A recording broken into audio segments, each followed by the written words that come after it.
চাঁদ দেখা যাওয়ায় রোজা শুরুর অপেক্ষা ধর্মপ্রাণ মুসলমানদের। সংকট ভোজ্য তেলের পণ্যের দাম সহনীয় দাবি প্রেস সচিবের। যে মাসে ৩২০ টাকা ছিল ওটা এখন ৩৫০ টাকা করে নিলাম। এইভাবে যদি মুরগির দাম বাড়ে তাহলে আমাদের খাওয়ার জন্য কষ্ট হয়ে যায়। পুরো রোজায় আমাদের ফোকাস থাকবে যে এটাকে কিভাবে এই দামটাকে সহনীয় পর্যায়ে রাখা যায়। You didn't have our military equipment. If you didn't have our military equipment, this war would have been over in 2 weeks. In 3 days, I heard it from Putin. In 3 days. White হাউসে জেলেনস্কিকে অপদস্থের ঘটনায় সমালোচনা। বিস্মিত আন্তর্জাতিক বিশ্লেষকরা বলছেন ট্রাম্পের আচরণ শিষ্টাচার বহির্ভূত। বৈঠকটা গ্লোবাল যে ইন্টারন্যাশনাল রিলেশনসের যে গতি প্রকৃতিগুলি সেগুলিকে ব্যাপকভাবে পরিবর্তন করে দিল। এটা কূটনীতির মধ্যে পড়ে না, সেভাবে স্বাভাবিক সৌজন্যতার মধ্যেও পড়ে না। দেশে আওয়ামী লীগের রাজনীতি আর চলবে না বললেন সালাউদ্দিন আহমেদ। এখন ঐক্য বিনষ্ট হলে লাভবান হবে পতিত স্বৈরাচার।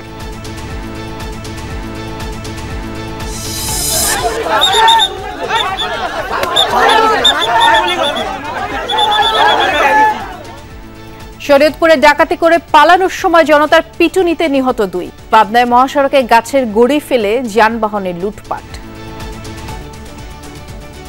আমাদের উদ্দেশ্য করে গুলি ছেড়ে এবং ককটেল বিস্ফোরণ করে গাছ ফেলে আর কি আমাদের সবার কাছ থেকে সবকিছু ক্যারেটারে নিছে। আমার কাছে দাও নিয়ে এসে বলতে তোর কাছে আছে ভাই, তোর নগদ টাকা এইটা ওটা।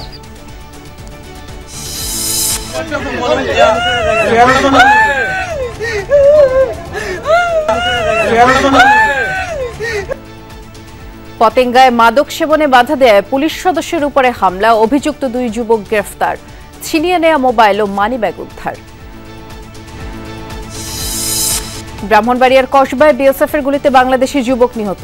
সীমান্ত হত্যা নিয়ে কড়া বার্তা দিলেন বিজিবি ডিজি।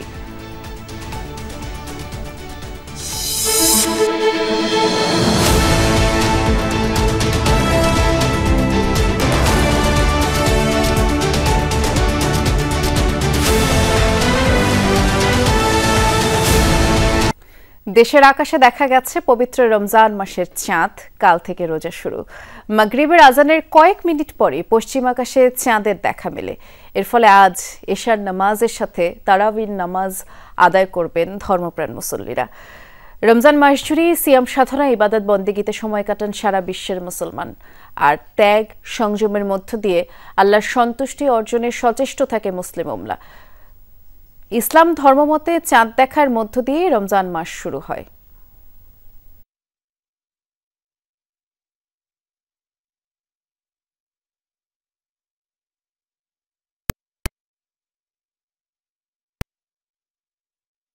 তো রমজানের জন্য অপেক্ষা করে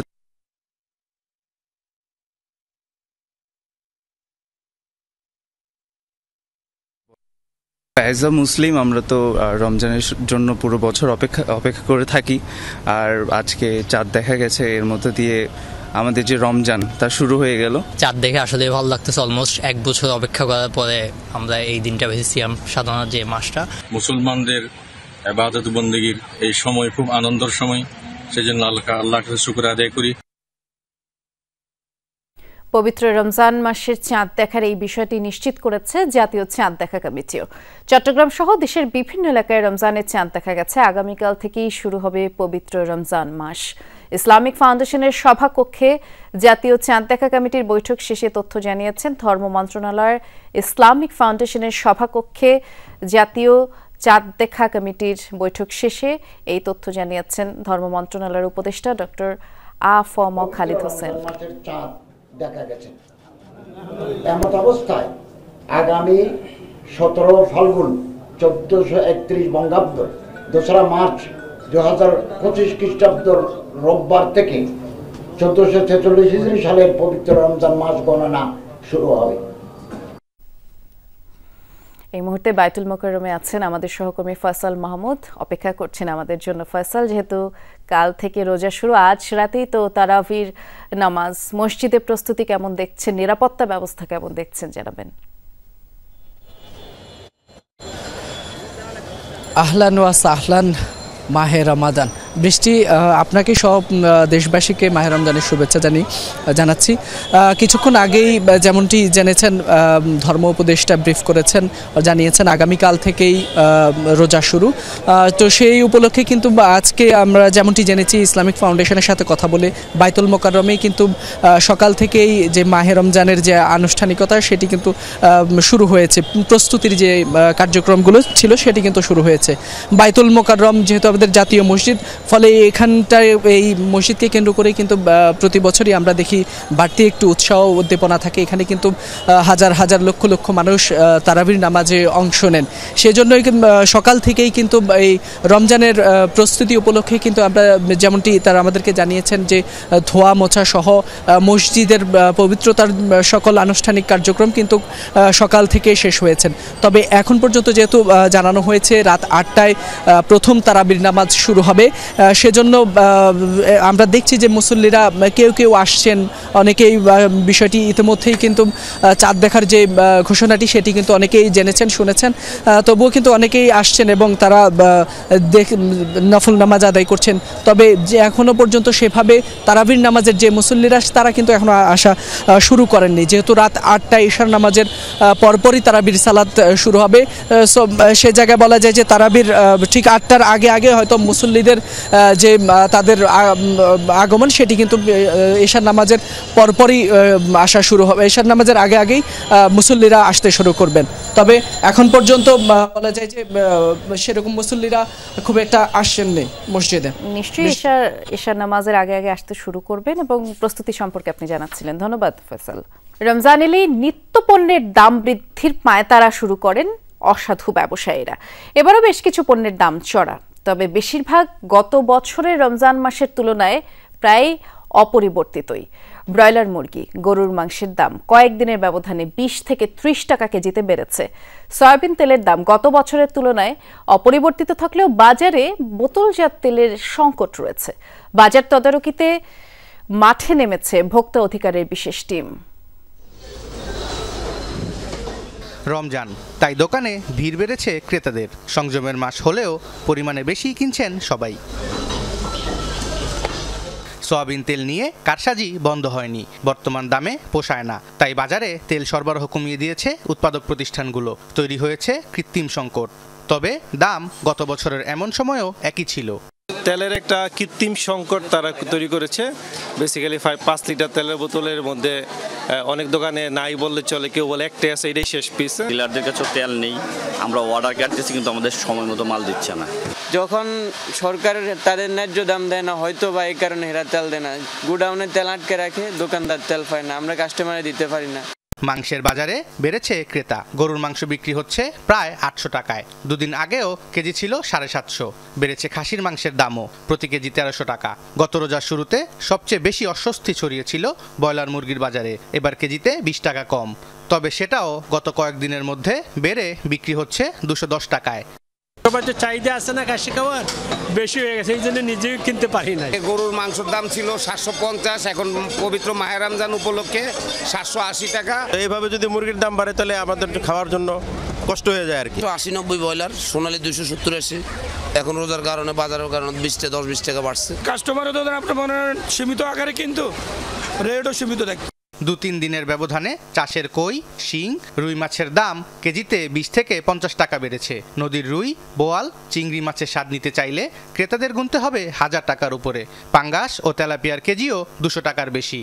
চিংড়ি মাছ 1400 টাকা কেজি, নদীর বড় আইর মাছ 1200 টাকা কেজি, নদীর মেঘনা নদীর রুই মাছ একদম 1200 টাকা কেজি। 400 করে কিনেছি, এখন দেখতেছি 550 রাখতেছে, তো 150 টাকার মতো দাম বেড়ে গেছে। রমজান উপলক্ষে ভাই আমাদের এখানে দাম একটু বাড়তি, তুলনামূলক আগের চাইতে 20 টাকা 30 টাকা বেশি। যে মাসে 320 টাকা ছিল ওটা এখন 350 টাকা করে নিলাম। তবে গত বছরের এমন দিনের তুলনায় সবজির বাজার বেশ সহনীয়। রোজার অতিরিক্ত চাহিদার সুযোগে বেগুন, শসা আর লেবু প্রায় 2-3 গুণ বেশি দামে বিক্রি হচ্ছে। 40 আছে ভালো রেট, আর এখন আমরা 70 টাকা কেজি বিক্রি করতেছি। শসা চলে আপনার 90 হইতে 100 টাকা কেজি, খিরাই চলে আপনার 50 থেকে 60 টাকা কেজি। রমজান জুড়ে রাজধানীর বাজার মনিটরিং এর ঘোষণা দিয়েছে ভোক্তা অধিকার। কাল থেকেই কার্যক্রম শুরু করবে বিশেষ টিম। সোবহান চৌধুরী, যমুনা নিউজ, ঢাকা। এদিকে রমজানে নিত্য প্রয়োজনীয় পণ্যের দাম সহনীয় রাখতে সর্বোচ্চ ফোকাস থাকবে অন্তর্বর্তী সরকার।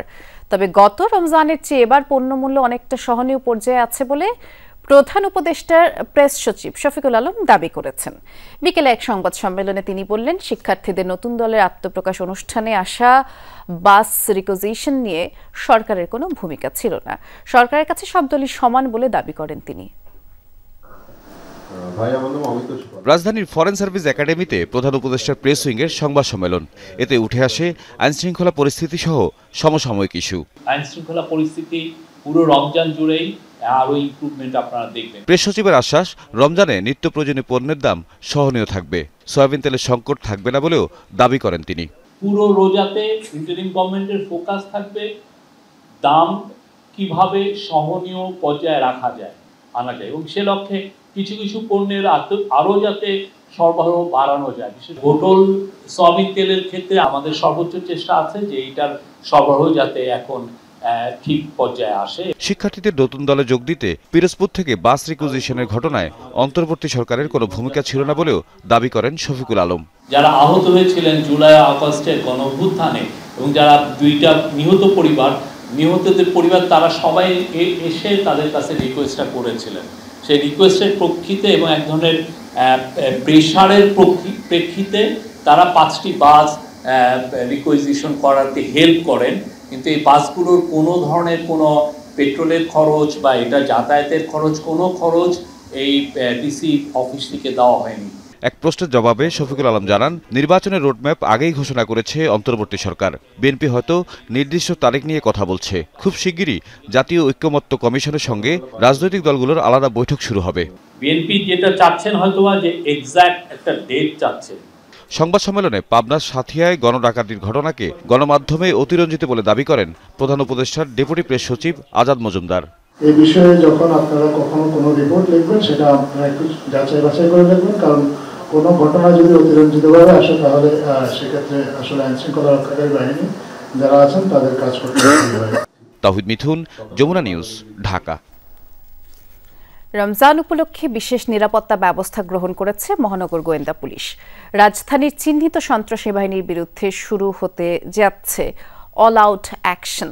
সকালে এক সংবাদ সম্মেলনে অতিরিক্ত কমিশনার রেজাউল করিম মল্লিক জানিয়েছেন, পতিত সরকারের দোসররা এখনও আইনশৃঙ্খলা পরিস্থিতি ঘোলাটে করার চেষ্টায় লিপ্ত। তাদের আমি ঘুম হারাম করে দিব এবং তারা কোথাও কোনো স্থান পাবে না। পদত্যাগের দাবি ওঠার পর এভাবেই আইন শৃঙ্খলা পরিস্থিতি স্বাভাবিকের ঘোষণা দেন স্বরাষ্ট্র উপদেষ্টা। এরপর রাজধানীতে কিছুটা কমে চুরি ছিনতাই। কোনো দুর্ঘটনা যাতে না ঘটে সে লক্ষ্যে গোয়েন্দা তৎপরতার মাধ্যমে আমরা আগে থেকেই ডিবির তথ্য প্রযুক্তির ব্যবহার বাড়াচ্ছি। এবার রমজানে রাজধানীতে আইন শৃঙ্খলা পরিস্থিতি স্বাভাবিক রাখার পরিকল্পনা নিয়ে সংবাদ সম্মেলনে আসেন ঢাকা মহানগর গোয়েন্দা প্রধান। জানান, সিয়াম সাধনার মাসে সাধারণ মানুষ থাকবেন স্বস্তিতে। হাতে নেওয়া হয়েছে বিশেষ পরিকল্পনা। বিভিন্ন এলাকায় চিহ্নিত সন্ত্রাসী বাহিনীর কথা আমরা শুনতে পাচ্ছি। তাদের বিরুদ্ধে আমরা অল আউট অ্যাকশনে যাচ্ছি। আইন শৃঙ্খলা রক্ষায় যৌথ বাহিনী সারা দেশে তৎপরতা বাড়িয়েছে। অন্যান্য নিরাপত্তা বাহিনীও মাঠে আছে। বলেন, পতিত সরকারের দোসররা বিভিন্ন অপরাধে ইন্ধন যোগাচ্ছে ঢাকাসহ সারা দেশে। আমাদের গোয়েন্দা প্রতিবেদন বলছে, চুরি, ছিনতাই, ডাকাতির সাথে যারা যুক্ত হচ্ছে তাদের বেশিরভাগের বয়স 15 থেকে 30-এর মধ্যে। এদের অনেকেই কিশোর গ্যাং। কিছু ফ্যাসিস্ট পতিত রাজনৈতিক শক্তি তাদের ইন্ধন দিয়ে অপরাধ কার্যক্রমে জড়িয়ে দিচ্ছে। ধীরে ধীরে আইন শৃঙ্খলা পরিস্থিতির উন্নতি হচ্ছে জানিয়ে পরিচয় না দিয়ে ডিবির নামে কেউ তুলে নিলে জানানোর আহ্বানও জানান তিনি। ডিবি পরিচয় কেউ গোপনে তুলে নেওয়া বা সিভিল পোশাকে তল্লাশি এই ধরনের কার্যক্রম কেউ করলে আমাদেরকে অবহিত করবেন। রাব্বি সিদ্দিকী, যমুনা নিউজ, ঢাকা। যুক্তরাষ্ট্র সফরে চূড়ান্ত অপমানিত হলেন ইউক্রেনের প্রেসিডেন্ট ভলোদিমির জেলেনস্কি। ওভাল অফিসে মার্কিন প্রেসিডেন্ট, ভাইস প্রেসিডেন্ট দুজন মিলে তার উপরে চড়াও হন। পাল্টা জবাব দেওয়ার চেষ্টা করলেও জেলেনস্কি আর সুবিধা করতে পারেননি। এক গাদা অভিযোগের পর ট্রাম্প সাফ জানিয়ে দেন, রাশিয়ার সাথে শান্তি চুক্তিতে না গেলে যুক্তরাষ্ট্রকে আর পাশে পাবে না ইউক্রেন। তুমুল তর্ক বিতর্ক আর উত্তেজনার পর রীতিমতো হোয়াইট হাউস থেকে বের করে দেয়া হয় জেলেনস্কিকে। পাল্টাপাল্টি কথার লড়াই চলছিল কয়েকদিন ধরেই, তবে এবার মুখোমুখি নজিরবিহীন বাকযুদ্ধে জড়ালেন যুক্তরাষ্ট্র ও ইউক্রেনের প্রেসিডেন্ট। শুক্রবার হোয়াইট হাউসের ওভাল অফিসে সাংবাদিকদের সামনেই হয় বৈঠক। যুদ্ধের ময়দানে নাকানি চুবানি তো খাচ্ছেনই, সাহায্যের আশায় এতদিনের মিত্র যুক্তরাষ্ট্রের দ্বারস্থ হয়ে রীতিমতো অপদস্থ হলেন জেলেনস্কি। বৈঠকের শুরুতেই অভিযোগের খাতা খুলে বসেন ডোনাল্ড ট্রাম্প। বলেন, শান্তি না চেয়ে তৃতীয় বিশ্বযুদ্ধ বাঁধানোর মতো জুয়া খেলছেন জেলেনস্কি। যুক্তরাষ্ট্রের এত সহায়তার পরও ইউক্রেন যথেষ্ট কৃতজ্ঞ নয় বলেও মন্তব্য করেন। এ পর্যায়ে জেলেনস্কি বলার চেষ্টা করেন, বহুবারই কৃতজ্ঞতা প্রকাশ করেছেন তিনি, তবে তাকে কথা বলার সুযোগই দিচ্ছিলেন না মার্কিন president. You haven't been alone. You haven't been alone. We gave you, through this stupid president, $350 billion. We gave you military equipment. You didn't have our military equipment. If you didn't have our military equipment, this war would have been over in 2 weeks. In 3 days. I heard it from Putin. In 3 days. রাশিয়ার সাথে চুক্তি না হলে যুক্তরাষ্ট্রকে আর পাশে পাবে না Ukraine, লড়তে হবে একাই, সাফ জানিয়ে দেন ট্রাম্প। জেলেনস্কি যুদ্ধে হেরে যাচ্ছেন দাবি করে বলেন, রাশিয়াকে ছাড় দিতেই হবে ইউক্রেনের, আর তাতে কিয়েভই লাভবান হবে। জবাবে পুতিনের মতো খুনির সাথে কোনো সমঝোতা নয় বলে জানিয়ে দেন জেলেনস্কি। এক পর্যায়ে মতপার্থক্য রূপ নেয় চেঁচামেচিতে। I don't want a ceasefire. I don't want a ceasefire. I want to go and I want this. I want to stop the war. Well, you're saying you don't want a ceasefire. I said to you, I want a ceasefire. With guarantees. Because you'll get a ceasefire faster than an agreement. Ask our people about ceasefire, what they think. এখানেই শেষ নয়, এরপর তোপ দাগান vice president JD ভান্সও। Zelensky Oval অফিসকে অসম্মান করছেন বলে অভিযোগ করেন তিনি। অকৃতজ্ঞতার দায়ও চাপান ইউক্রেনীয় প্রেসিডেন্টের ওপর।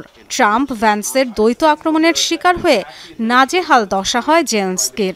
And do you think that it's respectful to come to the Oval Office of the United States of America and attack the administration that is trying to prevent the destruction of your উত্তেজনার জেরে শেষমেশ বাতিল করা হয় Trump Zelensky যৌথ সংবাদ সম্মেলন। ইউক্রেনের খনিজ সম্পদ নিয়ে চুক্তি স্বাক্ষরের কথা থাকলেও হয়নি তা, বরং ঝগড়াঝাটির কিছুক্ষণের মধ্যেই তিক্ত অভিজ্ঞতা নিয়ে হোয়াইট হাউস থেকে বেরিয়ে যেতে দেখা যায় জেলেনস্কিকে।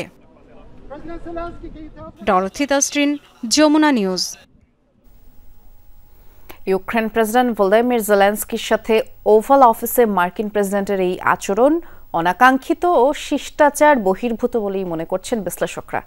এর মাধ্যমে বিশ্ব রাজনীতির পুরনো বহু সমীকরণ পাল্টে যেতে পারে বলে আশঙ্কা করে তারা বললেন, কূটনীতিতে স্থায়ী বন্ধু বলে কিছু নেই, তাও প্রমাণিত হলো আরেকবার। যুক্তরাষ্ট্রের সাথে রাশিয়ার সখ্য সম্পর্ক বা ইউরোপীয় ইউনিয়নের দূরত্ব বাড়ারও পূর্বাভাস তাদের। বিস্তারিত জানাবেন সহকর্মী Mahfuz Mishu. Don't tell us what we're going to feel. I'm not telling you. Because you're in no position to dictate that. দুই রাষ্ট্রপ্রধানের আনুষ্ঠানিক বৈঠক, সেখানে ট্রাম্প জেলেনস্কি তুমুল তর্ক, আলোচনা, উত্তেজনা। I don't want a ceasefire. I don't want a ceasefire. I want to go and I want this. রাশিয়ার সাথে শান্তি চুক্তি করতে অস্বীকৃতি জানানোর এক পর্যায়ে ইউক্রেনের প্রেসিডেন্টকে হোয়াইট হাউস থেকে বের করে দেওয়া হয়। ট্রাম্প জেলেনস্কির শুক্রবারের বৈঠকে যা হলো তা নিয়ে তোলপাড় বিশ্বজুড়ে। বিশ্লেষকরা বিস্মিত মার্কিন প্রেসিডেন্টের কর্মকাণ্ডে। অচিন্তনীয় বিষয়, এরকম গত দ্বিতীয় বিশ্বযুদ্ধের পরে অনেক দেশের মধ্যে যুদ্ধ হয়েছে, দেশের মধ্যে বৈরিতা হয়েছে, কিন্তু সামনাসামনি ক্যামেরার সামনে একটা অফিসিয়াল বাইল্যাটারাল মিটিংয়ে এই ধরনের ঘটনা পাবলিকলি ঘটেছে বলে আমি কখনো আমার মনে পড়ে না। এটা কূটনীতির মধ্যে পড়ে না, সেভাবে স্বাভাবিক সৌজন্যতার মধ্যেও পড়ে না। এই বৈঠকটা শুধুমাত্র যে ইউরোপিয়ান সিকিউরিটি কনসার্ন না, গ্লোবাল যে ইন্টারন্যাশনাল রিলেশনসের যে গতি প্রকৃতিগুলি সেগুলিকে ব্যাপকভাবে পরিবর্তন করে দেবে। ট্রাম্পের এমন আচরণে জেলেনস্কির পাশে দাঁড়িয়েছে ইউরোপীয় ইউনিয়ন। ফরাসি প্রেসিডেন্ট, পর্তুগাল ও আয়ারল্যান্ডের প্রধানমন্ত্রীও ঘোষণা দিয়েছেন ইউক্রেনের পাশে থাকার। আর ট্রাম্পের সহনশীলতার প্রশংসা করেছেন রাশিয়ার পররাষ্ট্র দপ্তরের মুখপাত্র। এসব বিশ্লেষণ করে বিশেষজ্ঞরা বলছেন, ভূরাজনীতির অনেক হিসেব নিকেশ পাল্টাতে পারে শুক্রবারের বৈঠকের পর, আর সেটি হলে তার প্রভাব পড়বে পুরো বিশ্বেই। ইউনাইটেড স্টেটসের উপর পুরো বিশ্ব, বিশেষ করে ইউরোপ, তারা অনেক নির্ভর করতো সিকিউরিটি গ্যারান্টি, তারা আন্তর্জাতিক যে রুলস বেসড সিস্টেম সেগুলোতে নেতৃত্ব দেওয়া, আন্তর্জাতিক শান্তি বজায় রাখা, আন্তর্জাতিক অর্থনৈতিক সিস্টেমের বিভিন্ন ডেভেলপমেন্ট, তারা যাকে লিডার মনে করত তার যদি বিহেভিয়ার এরকম হয় তাহলে ইউরোপ এবং ইউরোপের বাইরেও এশিয়ারও অনেক দেশ যারা সেই সম্মানটা ইউনাইটেড স্টেটসকে দিত তারা এখন হয়তো বিকল্প চিন্তা করতে পারে। জিওপলিটিক্যাল ইকুয়েশনগুলি ছিল সেগুলিতে একটা বড় পরিবর্তন আসবে। রাশিয়া, চীন বা এই যে পাওয়ার বলয়গুলি আছে সেগুলিকে কেন্দ্র করেও এক ধরনের পোলারাইজেশন তৈরি হবে। সুতরাং আমরা এক ধরনের ব্লক পলিটিক্স, অ্যালায়েন্স পলিটিক্সের দিকে যাব। ফলে সেই ধরনের ব্লক পলিটিক্সে বাংলাদেশের মতো রাষ্ট্রগুলি কিভাবে খাপ খাওয়াবে সেটা আমাদেরকে এখন দেখতে হবে। এমনকি ইউরোপের বাইরের অনেক দেশ যেমন কানাডা ও অস্ট্রেলিয়া তো বটেই, যুক্তরাষ্ট্রের অনেকেই এই ঘটনায় অবস্থান নিয়েছেন জেলেনস্কির পক্ষেই। মাহফুজ মিশু, যমুনা নিউজ, ঢাকা। চলতি মাসের মধ্যে নির্বাচনের রোডম্যাপ ঘোষণার দাবি জানিয়েছে বিএনপি। দলের স্থায়ী কমিটির সদস্য সালাউদ্দিন আহমেদ বলেছেন, কোনো বাহানায় দাবি পূরণে বিলম্ব হলে গণতান্ত্রিক শক্তির সাথে বসে পরবর্তী করণীয় ঠিক করবে বিএনপি। এ সময় নাগরিক পার্টির সেকেন্ড রিপাবলিক তৈরির উদ্যোগের তীব্র সমালোচনা করেন তিনি। এছাড়া নতুন দলের রাজনৈতিক দর্শন নিয়েও প্রশ্ন তোলেন বিএনপি নেতা রিজভী আহমেদ। সাংবাদিক আবদাল আহমেদের লেখা নন্দিত নেত্রী খালেদা জিয়া বইয়ের ৭ম সংস্করণের মোড়ক উন্মোচন অনুষ্ঠান রাজধানীর ডিপ্লোমা ইঞ্জিনিয়ার্স ইনস্টিটিউটে আয়োজিত অনুষ্ঠানে উঠে আসে খালেদা জিয়ার আপোষহীনতা এবং বিএনপির দীর্ঘদিনের সংগ্রাম নিপীড়নের তথ্য। তোমরা আমাদের লোক দেখবা কখন? আমরা যখন মিছিল মিটিং করেছি সরকারের সকল অত্যাচার, নির্যাতন, নিপীড়ন সহ্য করে, তখন তো তোমরা অনেকেই ছাত্রলীগ করতা। আলোচনায় আরও উঠে আসে সদ্য ঘোষিত জাতীয় নাগরিক পার্টির রাজনৈতিক দর্শন। স্থানীয় সরকার নির্বাচন নিয়ে তাদের অবস্থানের বিরোধিতা করেন বিএনপি নেতারা। আমাদের বর্তমান রিপাবলিক কি অসুস্থ হয়ে গেছে? রিপাবলিক হচ্ছে যেখানে নির্বাচিত প্রতিনিধিরা রাষ্ট্র পরিচালনা করবে, তাদের একটা নমিনাল অথবা elected head of the state থাকবে। সেটা কি আমাদের নেই? যারা গণপরিষদের বিষয় সামনে আনছে, যারা সেকেন্ড রিপাবলিকের বিষয় সামনে আনছে, হয় তারা বুঝে না অথবা বুঝে যত গণতান্ত্রিক প্রক্রিয়ার উত্তরণের পথটা যত দীর্ঘায়িত হওয়া যায় ততই বোধহয় তাদের লাভ। কারো ক্ষমতা দীর্ঘায়িত হবে আর কারো কারো মনোবাসনা পূর্ণ হবে। যে একটা রাজনৈতিক দর্শন দিয়েছে, আজকে অনেকে রাজনৈতিক দল করছেন, সমস্ত কিছু করছেন। আমি কালকে নতুন যারা দল করেছেন তাদের ওখানে উপস্থিত ছিলাম, অনেক ভালো ভালো কথা তারা বলেছে রাষ্ট্র সম্পর্কে, এ সম্পর্কে, কিন্তু একটা পলিটিক্যাল ফিলোসফি কিন্তু আমি পাইনি। চলতি মাসেই নির্বাচনের রোডম্যাপ ঘোষণার দাবি জানান সালাউদ্দিন আহমেদ। মাননীয় প্রধান উপদেষ্টা, আপনি নিয়ে বিনিয়ে আর বলার প্রয়োজন নেই। এই মাসের মধ্যে জাতীয় সংসদ নির্বাচনের রোডম্যাপ প্রদান না করেন তাহলে সেটা আমরা রাজনৈতিকভাবে গণতান্ত্রিক শক্তিগুলো বসে আমাদেরকে পুনরায় নির্ধারণ করতে হবে আমরা কোন প্রক্রিয়ায় গণতান্ত্রিক প্রক্রিয়া। কোনো ব্যক্তি বা গোষ্ঠীর পরামর্শে রাজপথে বেড়ে ওঠা জাতীয় ঐক্য বিনষ্ট না করার আহ্বান জানান বিএনপি নেতারা। আমরা মাথায় রেখে যারা ফ্যাসিবাদ বিরোধী। আরিফিন শাকিল, যমুনা নিউজ, ঢাকা। এবার পাবনায় মহাসড়কে গাছের গুড়ি ফেলে ২০ থেকে ২৫টি যানবাহনে ডাকাতির ঘটনা ঘটেছে। সাঁথিয়া বেড়া আঞ্চলিক মহাসড়কে সড়ক অবরোধ করে একদল ডাকাত দেশীয় অস্ত্র নিয়ে যাত্রীদের জিম্মি করে লুটপাট চালায়। এদিকে ৪৮ ঘন্টার ব্যবধানে কুমিল্লার ১৪ গ্রামে ২ প্রবাসীর বাড়িতে ডাকাতি করা হয়েছে এবং জড়িতদের শনাক্তে চেষ্টা করছে পুলিশ। চারিদিক থেকে অনেক মানুষ তার অস্ত্রশস্ত্র নিয়ে, ছুরি, দা, তারপরে চাকু সবকিছু নিয়ে আমাদের গাড়িকে আক্রমণ করেছে। শুক্রবার মধ্যরাত সাতক্ষীরার বেড়ায় ইসলামিক মাহফিল শেষে নিজ বাড়ি পাবনার ঈশ্বরদী ফিরছিলেন আব্দুস সালাম। সাথিয়া বেড়া আঞ্চলিক মহাসড়কের তলট এলাকায় পৌঁছালেই পড়েন ডাকাত দলের খপ্পরে। জানাচ্ছিলেন ভয়ঙ্কর সেই অভিজ্ঞতার কথা। আমাদের ড্রাইভার সাহেবের গলার সঙ্গে একটা ছুরি ধরেছে এবং পেটের উপরে ছুরি ধরেছে। তো বারবার রিকোয়েস্ট করতেছিলাম যে ভাই যা আছে সব নিয়ে যান, কিন্তু আমাদেরকে আঘাত করবেন না। প্রত্যক্ষদর্শীরা জানায় সড়কে গাছের গুঁড়ি ফেলে প্রথমে পণ্যবাহী ট্রাক আটকায় ডাকাত দল। সড়ক অবরোধ থাকায় একে একে আটকা পড়ে প্রবাসীর মাইক্রো, যাত্রীবাহী বাস, অটোরিকশা সহ ২০ থেকে ২৫টি যানবাহন। দেশীয় অস্ত্র নিয়ে যাত্রীদের জিম্মি করে চালানো হয় লুটপাট, ছিনিয়ে নেওয়া হয় মোবাইল ফোন, টাকাসহ মূল্যবান জিনিসপত্র। কোনো গাড়ির গেট খুলতে দেরি হলেই ভাঙচুর চালায় ডাকাত দল। এ সময় আহতও হন কয়েকজন। রাস্তায় একটা গাছ নামানো ছিল, বড় ফেলে রাখছে, সম্ভবত প্রাইভেট কারওয়ালার গাড়িটা আলো নিভাতে একটু সময় লাগছে আর ওনার হাতে খুব মারছে। দাউদি বলতে দাঁড়া আমি দাঁড়াই নেই, পরে আমি আর কি গাড়িটা টান দিয়ে চলে আসলাম, সামনে দিয়ে প্রাইভেট কার দাঁড়া করাইছে, ট্রাক দাঁড়া করাইছে, অবস্থা আমার কাছে এসে ঘিরে নিল। প্রায় আধ ঘন্টার মতো চলে লুটপাট। খবর পেয়ে ঘটনাস্থলে পৌঁছায় আইনশৃঙ্খলা বাহিনী, তবে তার আগেই পালিয়ে যায় ডাকাত সদস্যরা। জড়িতদের শনাক্তে চেষ্টা চলছে বলে জানিয়েছে পুলিশ। গত রাতেও আমাদের টহল টিম ছিল, বাইরে চেকপোস্ট ছিল, ঈশ্বরদী এলাকার কাছাকাছি ছিল, কিন্তু ডাকাত দল এই এলাকায় করেছে, সাথী এলাকায়। এদিকে ঢাকা চট্টগ্রাম মহাসড়কের কুমিল্লার 14 গ্রাম অংশে 48 ঘন্টার ব্যবধানে ডাকাতির কবলে পড়ে 2 জন প্রবাসীর গাড়ি। এত দ্রুতগতির গাড়ি চেকপোস্ট থামানো সম্ভব না। তারপরে আমরা যেগুলা নাম্বারবিহীন পিক আপ আছে ওগুলো মানে ধরার জন্য আমরা হাইওয়েকে বলেছি। সম্প্রতি দেশের কয়েকটি মহাসড়কে পরপর লুটপাটের ঘটনায় উদ্বিগ্ন যাত্রী চালকরা।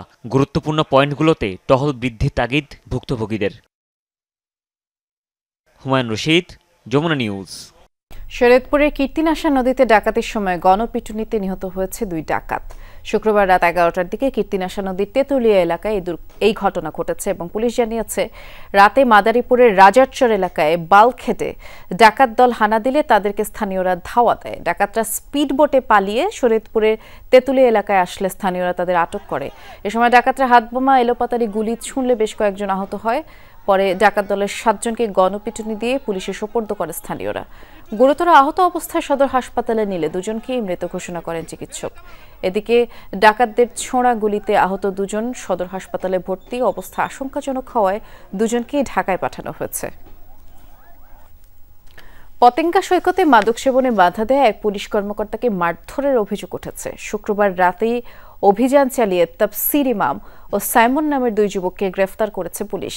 উদ্ধার হয়েছে লুট করে নেওয়া মানিব্যাগ, ওয়াকিটকি ও মোবাইল।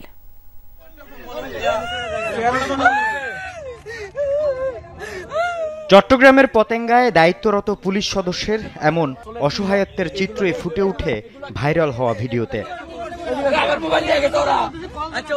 শুক্রবার রাতে গাঁজা সেবনে বাধা দেয় এসআইকে ভুয়া পুলিশ বলে মারধর করতে থাকে কিছু যুবক। কেড়ে নেয় সাথে থাকা ওয়াকিটকি, মুঠোফোন ও মানিব্যাগ। পতেঙ্গা সমুদ্র সৈকতের চরপাড়া এলাকায় ঘটে ঘটনাটি। এই ঘটনার পরপরই অভিযানে নামে আইন শৃঙ্খলা বাহিনী। ধরা পড়ে জড়িত তাফসির ইমাম ও সাইমন নামের 2 যুবক। উদ্ধার করা হয় ওয়াকিটকি সহ ওই পুলিশ সদস্যের মোবাইল, মানিব্যাগ। ওয়াকিটকি ছিল, মানিব্যাগ ছিল, তারপর মোবাইল ছিল, এগুলা নিয়ে গেছিল। 2 জনকে অ্যারেস্ট করছি অলরেডি। এর কাছে আপনার একটা ছোরা পাইছি আর একটা মোটরসাইকেল পাইছি। এর আগে গত 6 ও 14 জানুয়ারি লাঞ্ছিত হয় চট্টগ্রামের সাবেক এক ওসি সহ চান্দগাঁও থানার 2 পুলিশ সদস্য। পরপর এমন ঘটনায় ক্ষুব্ধ সচেতন নাগরিকরা। ক্ষিপ্ত হয়ে গালিগালা শুরু করে নামে আমাদের পুলিশ সদস্যদেরকে মারধর করে 5 জন পুলিশ সদস্যকে আহত করে। এটা থেকে পরিত্রাণের উপায় হলো যে আমাদেরকে সচেতন হওয়ার বিকল্প নাই, আমাদের জাতি হিসেবে আত্মশুদ্ধির বিকল্প নাই। এইটুকু। দেশটাকে তো আমরা এভাবে ধ্বংস হতে দিতে পারি না। আমরা যারা সাধারণ জনগণ আছি, আমরা পুলিশ বাহিনীর সাথে থাকবো। পুলিশ বাহিনীকে সহযোগিতা করা জনগণের একান্ত দায়িত্ব বলে আমি মনে করি।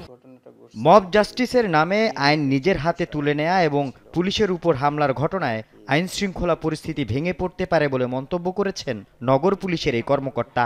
পুলিশের যে মনোবলটাকে আমরা চাঙ্গা করতে চেষ্টা করছি, আমাদের যে ঐতিহ্যের জায়গাটা, আমাদের যে মানুষের সেবা করার যে একটা প্রতিশ্রুতি, সেটাতে আমরা আসলে প্রতিবন্ধকতার সম্মুখীন হচ্ছে চেষ্টা করছি। আল আমিন শিকদার, যমুনা নিউজ, চট্টগ্রাম। ব্রাহ্মণবাড়িয়ার কসবা সীমান্তে বিএসএফের গুলিতে আলামিন নামের এক বাংলাদেশি নিহত হয়েছেন। শুক্রবার রাতে পুটিয়া সীমান্তে এই ঘটনা ঘটে। নিহত আলামিন দক্ষিণ পুটিয়া গ্রামের সুলতান মিয়ার ছেলে। স্বজনরা জানিয়েছেন সীমান্তের কাঁটাতারের কাছে আলামিনকে দেখেই বিএসএফ সদস্যরা গুলি ছুঁড়ে তিনি গুলিবিদ্ধ হন। পরে ভারতের একটি হাসপাতালে চিকিৎসাধীন অবস্থায় মারা যান। মরদেহ এখনও হস্তান্তর করেনি বিএসএফ। হত্যার বিচার দাবি করেছেন আলামিনের স্বজনরা। গোয়ালরাকান্দাতে আমরা বাস করি, গরু যায়, ছাগল যায়, হাট যায়, এটা নিয়ে আমরা জাগলে তারা আমরা উপরে আক্রমণ করে এবং মানুষ মারে। আমি এখন বাংলাদেশের সরকারের কাছে আমি হত্যাকারী বিচার চাই, আমার ছেলের আমি চাই। সীমান্ত হত্যা বন্ধে বাংলাদেশ কঠোর অবস্থানে আছে বলে জানিয়েছেন স্বরাষ্ট্র উপদেষ্টা এবং বিজিবি মহাপরিচালক। একই সাথে মিয়ানমার সীমান্ত বর্তমানে নিরাপদ রয়েছে বলেও তারা জানিয়েছেন। বিজিবি প্রধান জানিয়েছেন, ভারতে অনুপ্রবেশের জন্য বাংলাদেশিদের হত্যা বন্ধ না হলে ভবিষ্যতে অনুপ্রবেশকারী ভারতীয়দের আইন মেনে ফেরত পাঠানো কঠিন হবে। সকালে কক্সবাজারে বিজিবির নবগঠিত উখিয়া ব্যাটালিয়নের উদ্বোধন শেষে সাংবাদিকদের এসব কথা বলেছেন স্বরাষ্ট্র উপদেষ্টা এবং বিজিবি প্রধান। কক্সবাজার থেকে বিস্তারিত জানাচ্ছেন সহকর্মী রিয়াজ রায়হান, ছবি তুলেছেন আরেক সহকর্মী লুৎফর রহমান। গেল বছরের ফেব্রুয়ারি থেকে মিয়ানমারের অভ্যন্তরীণ সংঘাতে উখিয়া থেকে টেকনাফ পর্যন্ত বাংলাদেশ মিয়ানমার সীমান্ত হয়ে ওঠে অগ্নিগর্ভ। রাখাইনের দখল নিয়ে সামরিক জান্তার সঙ্গে একদিকে আরাকান আর্মি, আরেকদিকে রোহিঙ্গা সশস্ত্র গোষ্ঠীগুলোর সংঘাতে বিপর্যস্ত হয় এই অঞ্চলের নিরাপত্তা, জীবনযাত্রা, সীমান্ত অর্থনীতি। এসব সমস্যা মোকাবেলায় যাত্রা শুরু করেছে বিজিবির 64 উখিয়া ব্যাটালিয়ন। উখিয়ার বালুখালী থেকে টেকনাফের নীলা পর্যন্ত সীমান্তে নিরাপত্তার দায়িত্ব পালন করবে এই ব্যাটালিয়ন।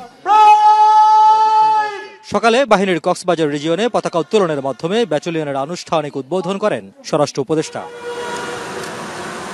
পরে গণমাধ্যমের সঙ্গে কথা বলেন উপদেষ্টা ও বিজিবি মহাপরিচালক। বলেন, মিয়ানমার সীমান্ত নিরাপদ আছে, তবে এর সুরক্ষায় নতুন নতুন কৌশল নিচ্ছে বাংলাদেশ।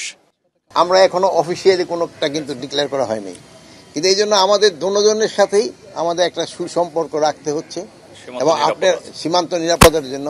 এবং সীমান্ত এখন যে অবস্থায় আছে একেবারে পুরানো নিরাপদ আছে, এখানে কোনো সমস্যা নাই। মায়ানমার সীমান্ত কেউ যদি অবৈধভাবে অনুপ্রবেশ না করে মায়ানমারের অভ্যন্তরে, নারকোটিক্স বলেন, ইয়াবা বলেন বা অন্যান্য যে কারণে হোক, যদি ক্রস না করে তার নিরাপত্তার কোনো ঝুঁকি নাই।